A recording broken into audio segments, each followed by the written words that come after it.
Nggak sadar tuh seperti apa dok maksudnya? Pingsan. Pingsan? Iya. Tapi itu berurutan sakit. Oh. Jadi biasanya dia ada sakit kepala, terus lama kelamaan kok ngeliat nggak jelas. Nah tiba-tiba nanti pingsan aja. Waduh, itu berarti kalau yang sudah pingsan begitu termasuk apa? Berbahaya. Berbahaya lah ya gitu ya maksudnya. Betul. Waduh. Betul. Karena yang tadi kita bicara lagi saluran otaknya ya. Karena cairannya berlebihan, saluran otaknya bengkak. Oke. Kebetulan saluran otak itu ada di atas syaraf mata. Sehingga pada saat salurannya bengkak, syaraf matanya tertekan, mulai itu muncul selain sakit kepala, ngeliatnya juga udah mulai nggak jelas, buram, atau ngeliatnya ganda, gitu. Selain itu, kalau makin bengkak lagi, dia akan menekan besar kesadaran, sehingga akhirnya mulai turun salurannya, perlahan-lahan. Perlahan, oke. Oke, dan itu kalau pada orang dewasa lah katakanlah dok. Betul. Gejala-gejala itu muncul sampai tadi misalnya yang berbahaya itu sampai pingsan begitu ya? Iya. Itu rentang waktu berapa lama dok ketika sudah merasakan ini? Nah, kalau misalkan sakit kepala itu biasanya lama. Kadang-kadang itu pasiennya juga nggak ngerasa gitu. Nah, sakit kepala minum obat hilang, sakit kepala minum obat hilang ya. Iya betul. Nanti lama kelamaan matanya masih buram. Nah, pada saat matanya buram itu sebaiknya sih kita mulai berhati-hati sebetulnya. Tapi kebanyakan ya orang Indonesia kan hebat-hebat ya. Ah biasa gitu ya, berasa sakit biasa. Tiba-tiba nggak sadar dibawa ke rumah sakit gitu. Karena memang kenyataannya saya juga dapat pasiennya udah nggak sadar semua kebanyakan. Oh kebanyakan gitu, jadi apa ya, semacam kecolongan gitu ya, nggak ngeh gitu ya. Jadi tiba-tiba udah dilaporkan dari IGD ada pasien nggak sadar, jarang ada yang datang, dok mata saya pandangannya kabur nih gitu, jarang. Di tahap itu ya jarang juga yang datang langsung ini ya, periksa gitu ya di tahap mata buram gitu ya dok ya. Oke dok, kita lanjut lagi tentang hidrosefalus, dan ini ada yang sudah interaksi juga di SMS dan juga WhatsApp 08191901827 dok. Saya langsung bacakan saja ya dok ya supaya bisa mengalir juga, karena yang ditanyakan di WhatsApp dari Ibu Siti yang tanya apakah hidrosefalus itu merupakan faktor genetik. Oke, tadi sudah jawab juga, tapi nanti bisa dokter makin jelasin lagi. Satu lagi dok, ini dari Bu Neneng di Nagreg. Ini mau tanya, bagaimana jika sudah ada indikasi hidrosefalus ketika masa kandungan sudah kuartal 2? Kuartal 2 itu dari Bu Neneng Nagreg. Kuartal 2 tuh usia kandungan berapa dok? Kira-kira? Oh, trimester kedua mungkin ya. Semester kedua kali ya? Iya. Oke, itu dok paling tidak yang baru masuk interaksinya, silahkan dok. Oke. Jadi untuk yang pertama yang soal genetik ya. Yeah. Nah, tadi kan saya bilang kalau untuk hidrosefalus bisa juga karena tumor atau kelainan anatomi. Jadi kalau genetik memang ada beberapa anak yang dilahirkan dengan ada kelainan secara bentuknya, salurannya ada bermasalah, atau ada juga yang karena genetik ya soal tumor. Ada tumor yang tumbuh yang mempercepat produksi atau dia memblokir aliran saluran otak itu. Gitu. Kurang lebih sih seperti itu. Tapi untuk yang kedua yang dari Bu itu Nagreg ya. Iya. Ini pertanyaannya bagus sekali. Jadi sebetulnya kalau misalkan, jadi saya dulu pernah dapat kesempatan untuk belajar juga di Jepang. Nah, kalau di Jepang mereka bisa melakukan MRI saat di dalam kandungan. MRI itu apa dok?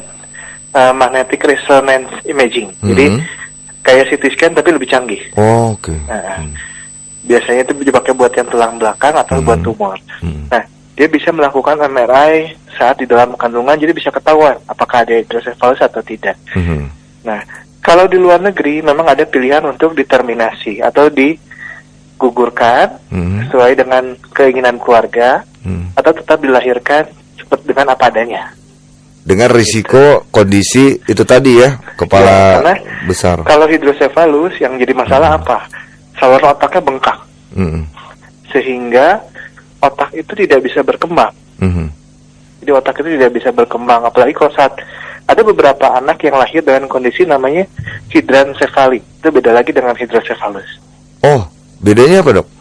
Bedanya kalau hidrancephaly dia memang ada pembuluh darah yang tidak terbentuk. Sehingga isi kepalanya itu air semua. Waduh.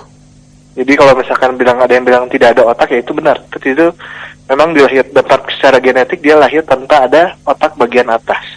Waduh. Tapi hidup anaknya. Ya. Karena otak bagian bawahnya masih ada. Oh. Gitu. Nah itu namanya hidrocephaly. Kalau di luar negeri memang ada pilihan seperti itu. Apakah mau diterminasi, maksudnya digugurkan ya, atau dilahirkan dengan kondisi ya seperti itu. Berarti kalaupun dilahirkan anaknya, kalaupun dia berkembang, jadi dewasa, masih ada gangguan retardasi mental. Waduh. Iya. Gitu. Tapi kalau misalkan di Indonesia ya kita tahu sendiri ya, di Indonesia ini ada adat. Ya. Nah itu kalau saya sih berpikiran, kalau saya pribadi saya berpikiran saya lebih setuju dengan di luar negeri. Apakah sebaiknya mau diterminasi atau dilahirkan dengan segala resiko gitu ya. Terlepas dari adatnya, tapi ya balik lagi ke pasiennya, ke keluarganya. Kalaupun memang bisa, kita bisa pasang selang shunt. Kan kalau hidrocephalus itu ada operasi namanya VP shunt. Jadi kita melakukan diversi, kita melakukan pemindahan cairan yang berlebihan itu ke tempat yang lain. Nah, ada selang shunt yang bisa dipakai saat anak usia baru lahir juga ada. Di Santoso Kopo kita bisa. Itu bisa kita lakukan. Jadi anak lahir dengan hidrocephalus, kita kalau misalkan kondisi anaknya bagus, sudah siap ya, dokter anestesi juga sudah siap untuk membius, dokter anaknya juga siap merawat, kita pasang. Tapi dengan perjanjian dengan keluarga, keluarga harus siap merawat anaknya. Gitu. Karena jujur aja Pak Hakim ya, selama ini saya ketemu kasus hidrocephalus yang kepalanya udah besar-besar itu, kadang saya kasihan. Iya betul. Karena kadang dia cuma dijaga oleh neneknya, kadang suaminya tidak ada, gitu. Atau kadang tiba-tiba istrinya yang nggak ada, gitu. Dia pokoknya kadang kalau yang anak yang mungkin karena adat ya. Jadi terkadang ada yang merasa ini kutukan. Padahal sebetulnya bukan kutukan, ini sebetulnya suatu penyakit. Suatu kelainan. Makanya saya pernah membuat tulisan di koran bahwa judulnya adalah hidrocephalus, mereka semua membutuhkan kita. Jadi kita memang butuh kerjasama dari kita semua buat menolong anak-anak dengan hidrocephalus ini gitu. Iya, itu aduh kalau saya melihat ya, suka ada kan ya tayangan di TV juga dok ya, atau mungkin di media pemberitaan online. Paling sering itu di kitabisa.com ya. Iya itu dia. Aduh di Kitabisa itu benar-benar ini kan apa ya? Ya sangat prihatin ya? Gitu ya kasar. Tapi dok, ketika kondisi seperti itulah ya, hidrocephalus tadi saja misalnya yang dalam kandungan usia 2 bulan ada gejala itu tadi hidrocephalus, itu bisa disembuhkan atau dihilangkan gitu dok? Biasanya kita masih observasi. Jadi kita tetap ikutin dengan USG teratur. Jadi ya kan banyak ya yang datangnya tidak ke dokter ya untuk perawatan kehamilan ya. Nah, kita lebih motivasi untuk sering terus USG. Salah-salah mungkin itu belum terbentuk. Ya kan, bisa aja dia belum terbentuk. Kita rubah pola hidupnya, kita rubah si ibunya dengan kasih vitamin, terutama asam folat gitu kan. Vitamin kehamilan ya, sambil kita ikutin terus nih perkembangan janinnya. Jadi bisa aja ada kemungkinan aja jangan langsung menyerah gitu. Artinya bisa penyakit itu bisa hilang si hidrocephalus itu. Sejauh ini saya belum pernah ketemu gitu. Tapi kan kemungkinan besar kan dari sana ya, dari maksudnya kurang vitamin, ada infeksi dari waktu hamil gitu ya, kayak contohnya rubella atau tokso gitu kan. Nah, kita obati itunya, kita coba. Kira-kira bisa nggak gitu. Dan artinya masih ada harapan ketika itu terdeteksi lebih awal, katakanlah dalam kandungan ya dok ya. Betul. Itu masih bisa ya dalam tanda petik terselamatkan dan si anak lahir dalam kondisi normal lah, dalam tanda petik kepala tidak besar dan seterusnya, bisa begitu ya dok, bisa saja. Mudah-mudahan. Betul. Ya namanya juga bagian dari ikhtiar ya dok ya, betul ya? Betul, bagian dari ikhtiar. Betul. Karena kalau misalkan kita nggak coba, kita langsung menyerah, kita nggak pernah tahu, gitu kan? Betul. Kita kita harus ada usaha buat menolong anak itu. Gitu. Ya, betul. Oke. Dan ini pula hidrosefalus itu ada perhatian khusus juga ya kita terhadap penyakit yang satu ini ya, Dok ya. Yang pasti betul. Dari ini kalau tidak salah ada juga semacam organisasi yang juga memang peduli terhadap penyakit ini ya, Dok ya. Betul. Ada Hydrocephalus Association ya kalau nggak salah. Iya, Hydrocephalus Association. Oke. Dan sekali lagi hidrosefalus ini kasusnya di Indonesia masih terbilang tinggi ya, Dok ya? Gitu? Masih. Sampai dengan sekarang ini, dan itu memang dominan terjadi pada anak-anak. Betul, anak-anak. Oke. Baik, Dok, ini tampaknya ada yang interaksi dan ini mengalir ke pengobatan atau penyembuhan, Dok. Saya bacakan ya, Dok ya, sambil ya. Ini sebentar, ini tanya dari Ibu Irin.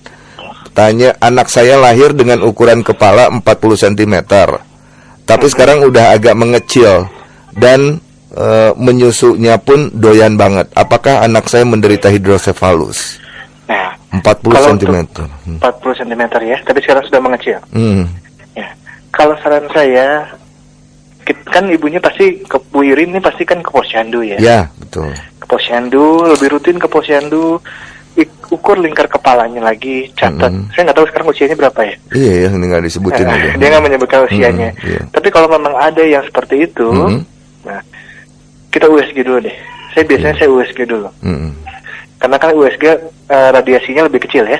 Nah, saya USG dulu, saya lihat ukuran dari saluran otaknya. Sambil terus saya ukur lingkar kepalanya secara rutin tiap minggu. Jadi ya repot sih ya, jadi pasien harus datang ke saya tiap minggu gitu kan. Betul. Buat ukur lingkar kepala, setiap 2 minggu sekali kita USG. Tapi itu penting, karena kita bisa lihat nih, kalau ternyata saluran otaknya semakin membesar, kita harus tindak. Kalau kepalanya makin membesar, saluran otaknya juga membesar, kita harus tindak. Dengan harapan kita menyelamatkan otak yang masih bisa berkembang itu gitu, dengan menurunkan tekanan di kepalanya. Tapi kalau misalkan di lingkar kepalanya tetap cenderung bagus, terus kemudian di USG hasilnya sama aja, nggak ada perubahan, nggak masalah. Itu kan berarti dia tidak hidrosefalus, mungkin salurannya memang membesar. Paling jelek adalah anaknya memang ada keterlambatan, tapi nggak apa-apa, itu bisa kita fisioterapi. Gitu. Tapi kan setidaknya kan keluarga tahu dari saya gitu. Betul. Ini kemungkinan ada keterlambatan, kita fisioterapi gitu. Oke, ternyata ya masih banyak kemungkinan juga itu ya, Dok ya. Betul. Jadi pokoknya ketika ada gejala mirip-mirip hidrosefalus ya jangan artinya ya.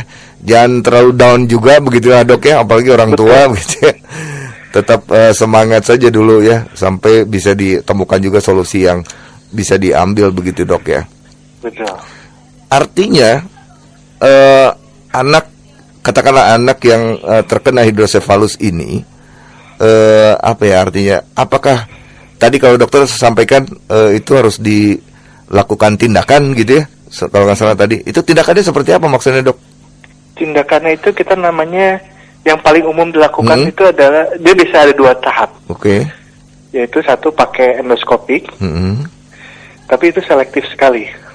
Jadi ada aturan-aturan yang nanti bisa kita diskusikan lah pasien. Jadi kalau pasien datang ke saya, tapi yang paling umum dilakukan adalah di kemungkinan dokter bedah syaraf semua melakukan adalah yang namanya ventriculoperitoneal shunt atau kita singkat VP shunt. Jadi kita bikin saluran baru dari otak menuju ke perut. Jadi cairan otak yang berlebih itu kita buang ke perut. Di mana perut itu penyerapannya lebih bagus. Gitu. Jadi yang kelebihan itu kita buang memakai selang yang ada pompanya. Nah, pompa itu akan membantu kita, pada saat tekanan lagi tinggi, cairan berlebih, dia akan memompa ke bawah secara otomatis. Gitu. Dibuat jalur sendiri gitu ya, Dok, supaya tidak overload lah gitu ya, kurang semacam gitu. Oke, menarik. Oke, jadi itu yang dimaksud tindakan. Nah, mungkin ada jenis tindakan lain juga ya barangkali, Dok. Betul, ada yang namanya ETV yang kata saya bilang itu dia pakai endoskopi, kita membuka jalur juga. Jadi dia nggak pakai selang. Tapi itu pasiennya cukup selektif ya, jadi nggak semua bisa di ATV. Iya, betul. Makanya itu harus didiskusikan dengan dokter bedah syaraf. Gitu.